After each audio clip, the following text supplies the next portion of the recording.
आज की दुनिया में हम सबके सामने एक बहुत बड़ा और छुपा हुआ रहस्य है, ओवर स्टिमुलेशन। मतलब ये कि हमारे दिमाग में हर वक्त इतना ज़्यादा इन्फॉर्मेशन, इंटरटेनमेंट और डिस्ट्रैक्शन का हमला होता है कि हम ठीक से सोच भी नहीं पाते। शायद तुम्हें पता भी नहीं चलता, लेकिन जब तुम सुबह उठते ही फ़ोन उठाकर व्हाट्सएप, फेसबुक या इंस्टाग्राम खोलते हो तो वहीं से ओवर स्टिमुलेशन शुरू हो जाती है। नमस्कार दोस्तों, स्वागत है आप सभी का संतोष फैक्ट वाला में। आज हम बात करने वाले हैं dopamine detox by Thibaut Meurisse book के बारे में। हमारा दिमाग हर पल डोपामिन जैसी चीज़ों से घिरा हुआ है। डोपामिन एक ऐसा केमिकल है जो हमें बेहतर महसूस कराता है, लेकिन अगर ये ज़्यादा हो जाए तो दिमाग को भी नुकसान पहुंचाता है। जैसे तुम्हें जब कोई नोटिफिकेशन आता है या तुम्हारा फेवरेट यूट्यूबर नया वीडियो अपलोड करता है तो तुम्हें एक छोटी सी खुशी मिलती है। यही डोपामिन का असर है। लेकिन अगर ये बार बार हो तो दिमाग को आदत लग जाती है। फिर जब कोई काम ऐसा आता है जिसमें मेहनत लगे, जैसे पढ़ाई, कोई प्रोजेक्ट या कोई सीरियस काम, तो दिमाग उस तरफ ध्यान ही नहीं देना चाहता। एक छोटा सा एग्जांपल है। मान लो तुम्हारा नाम शुभम है। शुभम एक कॉलेज स्टूडेंट है। सुबह उठते ही उसका हाथ सबसे पहले फ़ोन की तरफ जाता है। वह थोड़ी देर इंस्टाग्राम स्क्रॉल करता है, फिर एक रील से दूसरी रील, फिर व्हाट्सएप पर मैसेज चेक करता है, फिर यूट्यूब पर 5 मिनट टाइम वेस्ट करता है। उसका प्लान था कि सुबह 9 बजे से पढ़ाई शुरू करूंगा क्योंकि अगले हफ्ते उसका एग्ज़ाम है। लेकिन जब तक वो ये सब करता है 10 बज जाते हैं। फिर वह सोचता है कि चलो पहले कुछ खा लेता हूँ, फिर पढ़ाई करूँगा। खाना बनाते बनाते नेटफ्लिक्स खोल लेता है और वेब सीरीज़ देखने लगता है, और पता ही नहीं चलता कब सीरीज़ के 2 एपिसोड ख़त्म हो गए। फिर गिल्ट फील करता है, लेकिन फिर भी पढ़ाई में मन नहीं लगता। अब यह सिर्फ शुभम की कहानी नहीं है, यह हम सबके साथ होता है। हम हर वक्त इतना स्टिमुलेशन ले चुके होते हैं कि हमारा दिमाग कुछ बोरिंग या हार्ड करने को तैयार नहीं होता।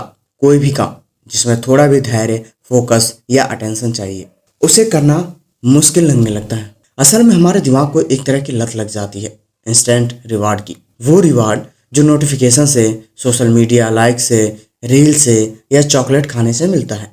ये चीज़ें हमारे अटेंशन स्पैन को छोटा कर देती है। पहले हम कई घंटे कंसंट्रेशन से पढ़ सकते थे, अब हमें 10 मिनट में ही फ़ोन की याद आने लगती है, और इसी वजह से मोटिवेशन भी खत्म हो जाता है क्योंकि दिमाग को अब आदत हो गई है आसान चीज़ों की। अब अगर कोई चीज़ हार्ड लगे तो दिमाग कहता है क्यों मेहनत करें, चलो कुछ और देख लेते हैं। इससे न केवल प्रोडक्टिविटी पर असर पड़ता है बल्कि कॉन्फिडेंस भी धीरे धीरे कम होने लगता है। इमेजिन करो तुमने कभी गिटार सीखना शुरू किया था। पहले दिन बहुत अच्छा लगा, कुछ कार्ड सीखे। दूसरे दिन थोड़ा मुश्किल लगा, उंगलियां दर्द करने लगा। फिर तुम्हें याद आया कि नेटफ्लिक्स पर तुम्हारा फेवरेट वेब सीरीज का नया सीजन आ गया है। तुमने सोचा चलो एक एपिसोड देखकर गिटार प्रैक्टिस करेंगे, लेकिन वह एक एपिसोड कभी एक पर रुकता ही नहीं, और धीरे धीरे वो गिटार प्रैक्टिस पीछे छूट जाती है। यही ओवर स्टिमुलेशन की चालाकी है। यह धीरे धीरे तुम्हारे विल पावर को खा जाती है। शुरुआत में तुम्हें लगता है कि तुम कंट्रोल में हो, लेकिन असल में ये सारी छोटी छोटी डोपामाइन हिट्स तुम्हें कंट्रोल कर रही होती हैं। और सबसे बुरी बात यह है कि ये तुम्हें फील भी नहीं होने देती कि कुछ गलत हो रहा है, क्योंकि जब भी तुम बोरिंग फील करते हो, बस एक स्वाइप या एक टैप से तुम्हें मज़ा मिल जाता है। तुम्हें कभी खुद से सवाल पूछने का टाइम ही नहीं मिलता कि मैं क्या कर रहा हूँ या मुझे क्या करना चाहिए। अब आसान क्या है? क्या नेटफ्लिक्स देखना गलत है? क्या इंस्टाग्राम यूज़ करना छोड़ देना चाहिए? नहीं, ऐसा कुछ नहीं है। लेकिन प्रॉब्लम तब है जब ये चीज़ें तुम्हें कंट्रोल करने लगती हैं और तुम अपना कंट्रोल खो देते हो। तुम्हें खुद के लिए कुछ बाउंड्रीज सेट करनी होगी, जैसे दिन में कुछ स्पेसिफिक टाइम पर ही सोशल मीडिया चेक करना है या नोटिफिकेशंस को बंद करना है, ताकि बार बार अटेंशन ब्रेक ना हो। और सबसे ज़रूरी, बोर्डम से भागने की आदत को छोड़नी होगी। जब भी तुम्हें बोर फील हो, उस वक्त थोड़ा रुक कर सोचना चाहिए, क्या मैं कुछ मीनिंगफुल कर सकता हूँ? हो सकता है उस टाइम तुम जर्नलिंग करो, थोड़ा वॉक पर जाओ, कोई किताब पढ़ो या बस थोड़ा आराम करो बिना स्क्रीन के। धीरे धीरे जब तुम्हारा दिमाग ओवर स्टिमुलेशन से डिटॉक्स होगा, तब तुम्हें ध्यान देना और भी आसान लगेगा। तुम वह काम भी एंजॉय करने लगोगे जो पहले तुम्हें बोरिंग लगते थे, जैसे पढ़ना, कुछ सीखना या कोई प्रोजेक्ट पर काम करना। रियल पावर तब होती है जब हर वक्त डोपामाइन का झूला तुम्हें अपनी तरफ खींच रहा हो और भी तुम फोकस बनाए रख सको। इसलिए आज से एक छोटा सा स्टेप लो, अपनी स्टिमुलेशन को कम करने की कोशिश करो। कोई एक हैबिट चुनो जो बार बार तुम्हें डिस्ट्रैक्ट करती है जैसे रील देखना या हर 5 मिनट में फ़ोन चेक करना, और उस पर थोड़ा कंट्रोल लाओ। शुरुआत में मुश्किल लगेगा, लेकिन धीरे धीरे तुम्हारा दिमाग दोबारा बैलेंस में आ जाएगा और फिर तुम खुद देखोगे कि तुम्हारा टेंशन बढ़ने लगा है, मोटिवेशन स्ट्रांग हो रहा है और तुम उन कामों में भी इंटरेस्ट लेने लगे हो जो पहले इम्पॉसिबल लगते थे। अगर ये बुक समरी आपको अच्छी लगी तो आप हमारे चैनल के मेंबर बन सकते हैं। अब समरी पर वापस चलते हैं।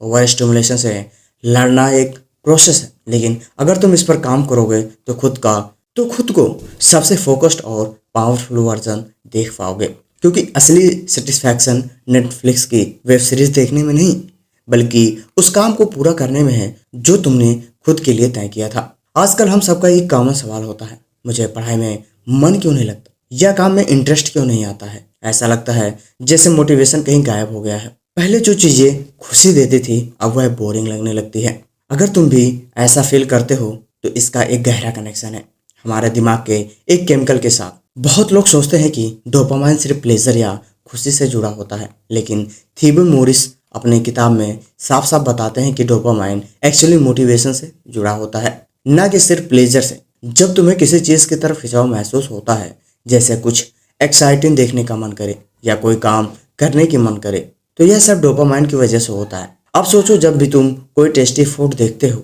या तुम्हें कोई नया नोटिफिकेशन आता है, या तुम इंस्टाग्राम स्क्रॉल करते हुए किसी वायरल रील पर अटक जाते हो, उस वक्त तुम्हारा दिमाग डोपामाइन रिलीज करता है।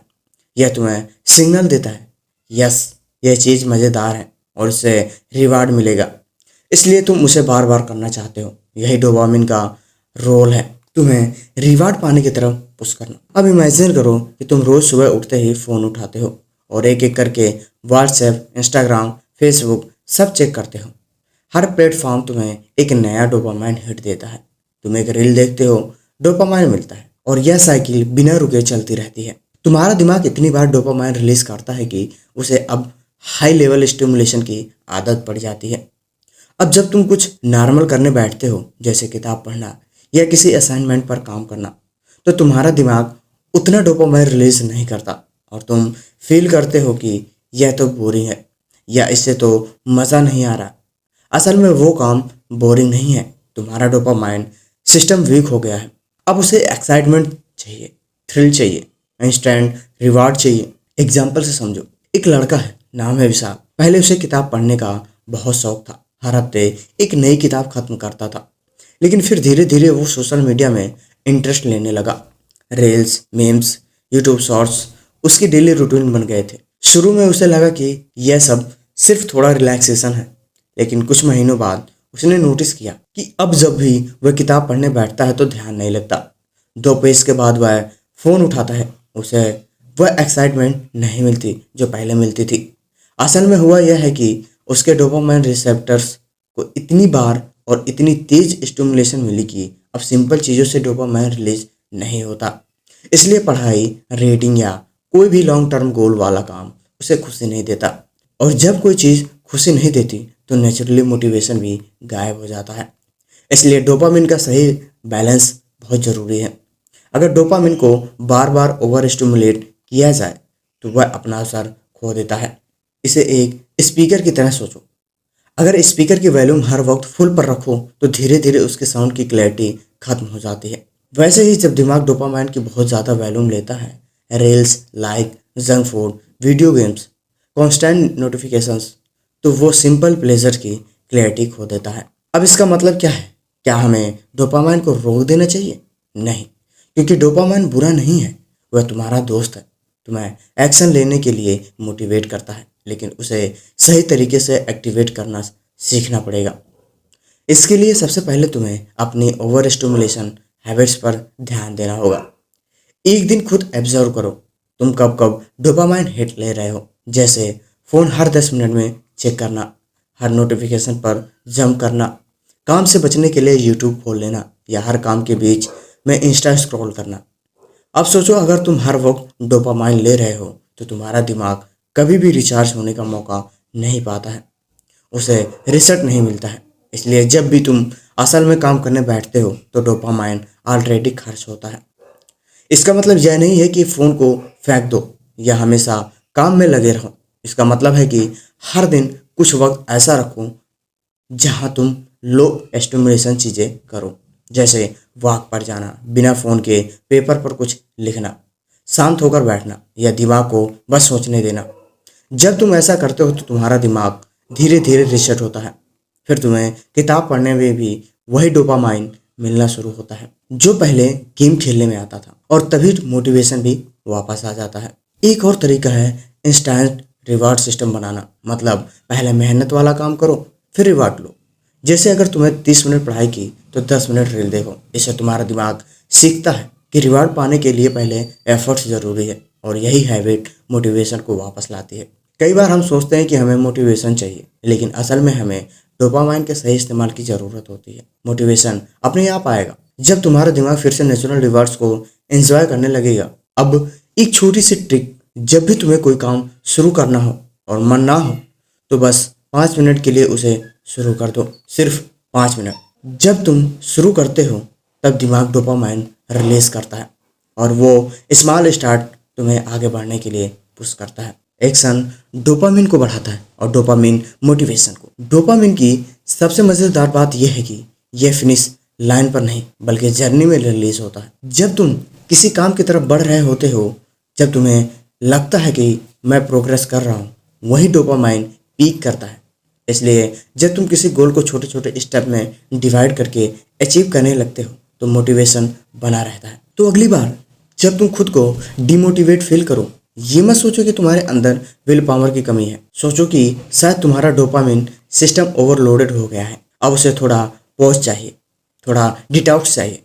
सोशल मीडिया, रील्स, गेम्स, यह सब एंजॉय करो, बट कंट्रोल के साथ। अगर तुम हर वक्त डोपामिन लेकर जी रहे हो तो तुम्हारा दिमाग किसी भी रियल अचीवमेंट से खुश नहीं हो पाएगा। लेकिन अगर तुम डोपामिन को विजुअली यूज करोगे तो तुम छोटी छोटी चीज़ों में भी खुशी महसूस करोगे, जैसे किसी कॉन्सेप्ट को समझ लेना, कोई टास्क पूरा करना, या किसी चीज़ पर जेन्युइनली फोकस कर पाना। डोपामिन कोई विलन नहीं है, वो तुम्हारा इंटरनल गाइड है जो तुम्हें रिवार्ड की तरफ ले जाता है। बस डायरेक्शन तुम्हें तय करनी है, इंस्टेंट प्लेजर की तरफ या मीनिंगफुल सेटिस्फैक्शन की तरफ। यह चॉइस हर दिन तुम्हारे हाथ में है। सोचो, एक ऐसा दिन जब तुम सुबह उठते ही फ़ोन नहीं उठाते, कोई नोटिफिकेशन चेक नहीं करते, ना इंस्टाग्राम स्क्रॉल करते हो, ना ही यूट्यूब खोलते हो, कोई शुगर वाला स्नैक्स नहीं खाते, ना ही कोई सीरीज देखते हो।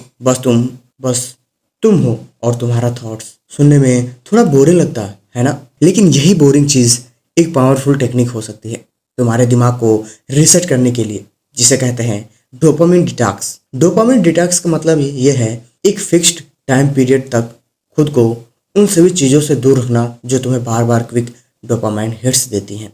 मतलब ऐसी एक्टिविटीज़ जो तुम्हें तुरंत रिवार्ड देते हैं बिना ज़्यादा एफर्ट्स के, जैसे social media, fast food, gaming, series देखना या इंटरनेट सर्फिंग। अब ये डिटॉक्स एक दिन का भी हो सकता है, जैसे जैसे 24 घंटे या कुछ घंटे का। कुछ लोग इसे पूरे हफ्ते के लिए करते हैं, लेकिन बिगनर्स के लिए 24 घंटे का डोपामिन डिटॉक्स एक अच्छा स्टार्टर होता है। अब ये ज़रूरी क्यों है? क्योंकि आजकल हम सबका दिमाग ओवर स्टिमुलेटेड है।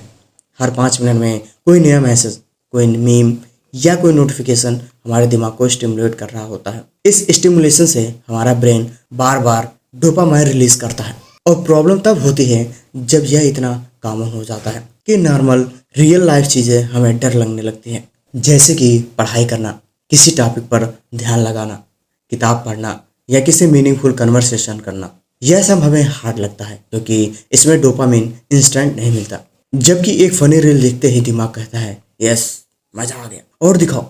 फिर तुम एक रील से दूसरी, तीसरी, 10वीं तक चले जाते हो। डोपामिन डिटॉक्स का काम है तुम्हारे रिवार्ड सिस्टम को वापस बैलेंस में लाना। जब तुम कुछ वक्त तक डोपामाइन ट्रिगर्स से दूर रहते हो तो तुम्हारा दिमाग नेचुरली लो स्टिमुलेशन चीज़ों को अप्रिशिएट करने लगता है, जैसे वॉक पर जाना, सोच में खो जाना, किसी पुरानी किताब को पढ़ना, या बस बैठकर खुद से बातें करना, या किसी हॉबी को जीना। अब मान लो तुम डोपामिन डिटॉक्स करना चाहते हो, तो कैसे शुरू करोगे?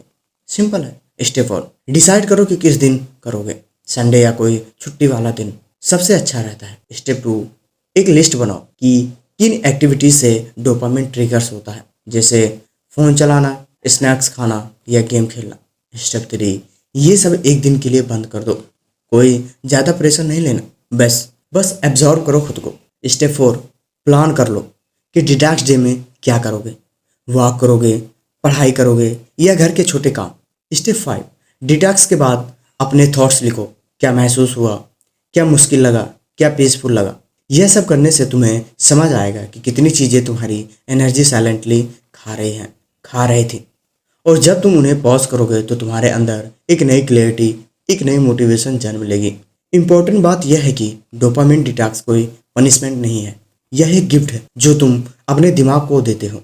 यह कोई रिलीजियस या एक्सट्रीम चीज़ नहीं है, बल्कि एक साइंटिफिकली सपोर्टेड प्रैक्टिस है जिससे क्रिएटिविटी और इमोशनल बैलेंस वापस लाया जा सकता है। डोपामिन डिटॉक्स एक रिमाइंडर है कि तुम अपने दिमाग के मालिक हो, गुलाम नहीं। तुम डिसाइड करते हो कि क्या कंज्यूम करना है, कब करना है और कितना करना है। जब तुम खुद को शॉर्ट टर्म प्लेजर से दूर रखते हो तभी तुम लॉन्ग टर्म फुलफिलमेंट की तरफ बढ़ते हो। एक दिन का डिटॉक्स शायद तुम्हारी लाइफ ना बदले, लेकिन यह तुम्हें वह दरवाज़ा दिखा सकता है जहाँ से सही बदलाव शुरू होता है। और जब तुम बार बार उस दरवाजे से गुजरोगे तो तुम्हें वह खुद नज़र आने लगेगा जो आजकल सबसे रेयर है, एक शांत, मोटिवेटेड और अवेयर माइंड। तो कभी कभी पॉज लेना ज़रूरी होता है ताकि फिर से सही दिशा में चल सको। यही है डोपामिन डिटॉक्स का असली मतलब। अगर तुम डोपामाइन डिटॉक्स करने जा रहे हो तो इन एक्टिविटीज़ को आइडेंटिफाई करना और टेम्परेली अवॉइड करना। सबसे ज़रूरी स्टेप है, तुम इनिशियली अनकंफर्टेबल महसूस करोगे, लेकिन कुछ ही वक्त में तुम खुद को ज़्यादा फोकस्ड, एनर्जेटिक और पीसफुल पाओगे। इस प्रोसेस में सबसे अहम चीज़ है अवेयरनेस। तुम्हें बार बार खुद से पूछना होगा, क्या मैं यह एक्टिविटी अपनी इच्छा से कर रहा हूँ या सिर्फ आदत से। जब तुम यह समझने लगते हो तब डोपामाइन डिटॉक्स सक्सेसफुल होने लगता है। तुम्हारा दिमाग पावरफुल है, लेकिन सिर्फ तब जब तुम उसे सही फ्यूल दो। अगर तुम हर दिन उसे शॉर्टकट्स और इंस्टेंट रिवार्ड से भरते रहोगे तो वह लॉन्ग टर्म सक्सेस की तरफ नहीं जाएगा। लेकिन अगर तुम थोड़ी देर के लिए इन टेम्परेरी चीज़ों से दूरी बना सको तो तुम्हें वह स्ट्रेंथ मिलेगी जो आज की डिजिटल दुनिया में रेयर है। डिसिप्लिन, पेशेंस और क्लैरिटी, यही है डोपामाइन डिटॉक्स का असली पर्पज, ताकि तुम डिस्ट्रैक्शन से निकलकर डायरेक्शन में आ सको। जब भी हम डोपामाइन डिटॉक्स की बात करते हैं तो सबसे पहले दिमाग में यही आता है, social media, internet, video games, fast food. और यहीं पर ज़रूरत होती है अल्टरनेटिव एक्टिविटीज़ की, यानी ऐसी चीज़ें की जो लो स्टिमुलेशन देती है और हमारे दिमाग को रिसेट करने में मदद करती है। अब यहाँ एक बात समझना ज़रूरी है, लो स्टिमुलेशन का मतलब बोरिंग नहीं है। इसका मतलब है कि वह एक्टिविटीज़ जो हमारे दिमाग को ओवर एक्साइट नहीं करती लेकिन फिर भी वैल्यूएबल होती है। डिटॉक्स का असली मकसद यही होता है कि हम अपने माइंड को इतनी शांति दें कि वह खुद के अंदर झांक सके, अपने असली इच्छाओं और लक्ष्य को समझ सकें। सबसे पहले एक्टिविटी आती है मेडिटेशन। मेडिटेशन यानी ध्यान लगाना। अब बहुत से लोग सोचते हैं कि मेडिटेशन करना बोरिंग है या मुश्किल है, लेकिन असल में यह एक बहुत ही पावरफुल तरीका है अपने दिमाग को काम करने का। जब तुम सिर्फ अपनी सांसों पर ध्यान देते हो बिना किसी डिस्ट्रैक्शन के तो तुम अपने दिमाग की अंदरूनी शोर को एब्जॉर्ब करने लगते हो। शुरू में यह थोड़ा अनकंफर्टेबल लगता है क्योंकि हम साइलेंस के आदी नहीं हैं, लेकिन जैसे जैसे तुम प्रैक्टिस करते हो तुम्हें एक अलग ही क्लैरिटी और पीस मिलती है। दूसरी एक्टिविटी है वॉकिंग। लेकिन यहाँ बात किसी फैंसी जिम वॉक या ट्रेडमिल की नहीं हो रही है। यहाँ बात हो रही है एक सिंपल साइलेंट वॉक की, बिना फ़ोन के, बिना म्यूजिक के। जब तुम अकेले सड़क पर या किसी पार्क में वॉक करते हो और बस अपने थॉट्स पर ध्यान देते हो या नेचर को निहारते हो तो तुम्हारा दिमाग नेचुरली रिलैक्स करने लगता है। इस प्रोसेस में तुम्हें कई बार अपने सवालों के जवाब भी मिलने लगते हैं जो तुम स्क्रीन के पीछे छिपाकर भूल चुके थे। राइटिंग या जर्नलिंग एक और बहुत असरदार एक्टिविटी है। डिटॉक्स के दौरान जब तुम अपने अच्छे विचार या ग्रेटिट्यूड को पेपर पर लिखते हो तो तुम अपने दिमाग को खाली कर रहे होते हो। तुम अपने इमोशंस को एक्सप्रेस कर रहे होते हो बिना किसी जजमेंट के। कई बार जब हम लिखते हैं तब हमें पता चलता है कि हम अंदर से क्या फील कर रहे हैं और यह समझ हमें आगे बढ़ने में मदद करती है। अब आती है एक सबसे महत्वपूर्ण एक्टिविटी, कुछ ना करना। हाँ, तुमने सही पढ़ा, बस चुपचाप बैठना, बिना फोन उठाए, बिना किसी टास्क के। यह आज के टाइम में सबसे डिफिकल्ट चीज लगती है क्योंकि हमारा माइंड हर सेकंड कोई ना कोई स्टिमुलेशन चाहता है। लेकिन जब तुम खुद को अलग करते हो कुछ ना करने के लिए तो तुम बोर्डम को फेस करना सीखते हो और यहीं से शुरुआत होती है डीप क्रिएटिविटी की। बहुत से बड़े आइडियाज लोगों को तब आए हैं जब वह कुछ नहीं कर रहे थे। आइंस्टाइन ट्रेन में सोचते थे, न्यूटन गार्डन में बैठे थे। डिटॉक्स के दौरान तुम कुछ और चीजें भी कर सकते हो, जैसे किताब पढ़ना, लेकिन ध्यान रहे कि वह किताब कोई नोवेल या थ्रिलर ना हो, बल्कि कुछ ऐसा हो जो तुम्हें धीरे धीरे सोचने पर मजबूर करे, जैसे सेल्फ हेल्प, फिलॉसफी या कोई बायोग्राफी। ऐसी किताबें तुम्हारे दिमाग को जेंटली स्टिमुलेट करती हैं, बिना उसे ओवरवेलमेट किए। तुम्हारा दिमाग नेचुरली उस प्रोसेस में अब्जॉर्ब हो जाता है और तुम माइंडफुली प्रेजेंट हो जाते हो। जैसे कुकिंग या कोई भी हैंड बेस्ड फिजिकल एक्टिविटी भी डिटॉक्स के लिए बेस्ट होती है। जब तुम अपने हाथों से कुछ बनाते हो, जैसे मिट्टी में पौधे लगाना या कोई सिंपल खाना बनाना, तो तुम एक ग्राउंडिंग अनुभव करते हो। ये एक्टिविटीज तुम्हें मोमेंट में लेकर आती है, जहाँ ना कोई नोटिफिकेशंस होता है, ना कोई अर्जेंसी। कुछ लोग बिना इंटरनेट, सोशल मीडिया के नहीं रह पाते हैं। जैसे एग्जांपल है तन्वी की। तन्वी हर दिन काम से थककर नेटफ्लिक्स ऑन करती थी, फिर इंस्टाग्राम स्क्रॉल करती थी और लेट नाइट तक यूट्यूब देखती थी। एक दिन उसने डिसाइड किया कि अब बहुत हो गया, अब वह डोपामाइन डिटॉक्स करेगी। पहले दिन उसने फोन एयरप्लेन मोड पर डाल दिया और सबसे पहले कंफ्यूजन यह थी कि अब करूंगी क्या। पहले 1 घंटे में बोरियत ने उसे जकड़ लिया। अब वो बार बार फोन की तरफ देखती थी, फिर खुद को रोके रखती थी। फिर उसने बालकनी में बैठकर 1 कप चाय ली और बस नेचर को ऑब्जर्व किया। फिर उसने एक पुरानी डायरी निकाली और उस पर रैंडम थॉट्स लिखने लगी। कुछ देर बाद वो अपने ही इमोशंस में इतनी खो गई कि टाइम कब निकल गया पता ही नहीं चला। फिर शाम को वह बिना फोन लिए वॉक पर निकली और अपने आसपास की चीजों को ऐसे देखा जैसे पहली बार देख रही हो। दिन के अंत में उसे ऐसा लगा जैसे उसका दिमाग थोड़ी देर के लिए खुला हो, फ्रेश हो। उसे महसूस हुआ कि वो कितनी बार बस काम से बचने के लिए खुद को डिस्ट्रैक्ट करती थी और इस प्रोसेस में वो अपने असली सेल्फ से कितना दूर जा चुकी थी। ऐसी एक्टिविटीज डिटॉक्स का बैकबोन होती है। यह तुम्हारे ब्रेन को बताती है कि तुम स्टिमुलेशंस के बिना भी सरवाइव कर सकते हो और इससे भी ज़्यादा तुम थ्राइव कर सकते हो। एक बात समझ लो, स्टिमुलेशन एक्टिविटीज़ बोरिंग नहीं है, वह तुम्हारे माइंड को बैलेंस देने वाली चीज़ें हैं। यह तुम्हारे हाइपर स्पीड से नॉर्मल स्पीड पर वापस लाती हैं और जब तुम उस रिदम में आने लगते हो तो तुम्हें असली पीस और फोकस मिलती है। डिटॉक्स के दौरान इन एक्टिविटीज़ को करना पहले मुश्किल लगेगा, क्योंकि तुम्हारा माइंड हर बार कुछ एक्साइटिंग चाहता रहेगा, लेकिन जैसे जैसे तुम प्रैक्टिस करोगे तुम्हें लगेगा कि यही तो असली रिचनेस है। लाइफ की एक पीसफुल मॉर्निंग बिना डिस्ट्रैक्शन के, एक ऑनेस्ट थॉट अपने जर्नल में, एक सिंपल वॉक बिना किसी हरी के, यह सब माइंड को रिसेट करने के लिए सबसे अच्छे टूल्स हैं। और सबसे खास बात यह है कि यह सब तुम्हारे अंदर ऑलरेडी मौजूद है। तुम्हें किसी ऐप की ज़रूरत नहीं है, किसी कोर्स की ज़रूरत नहीं है, बस थोड़ी सी अवेयरनेस और विलिंगनेस चाहिए। तो जब अगली बार तुम्हारा दिमाग कहे कुछ करना है तो थोड़ा रुक कर पूछना, क्या वो एक्टिविटी मुझे स्टिमुलेट कर रही है या काम कर रही है। यही क्वेश्चन तुम्हारा गाइड बन सकता है। हमारी आज की बुक समरी डोपामाइन डिटॉक्स का सफ़र कैसा रहा, हमें कमेंट सेक्शन में ज़रूर बताएं। धन्यवाद।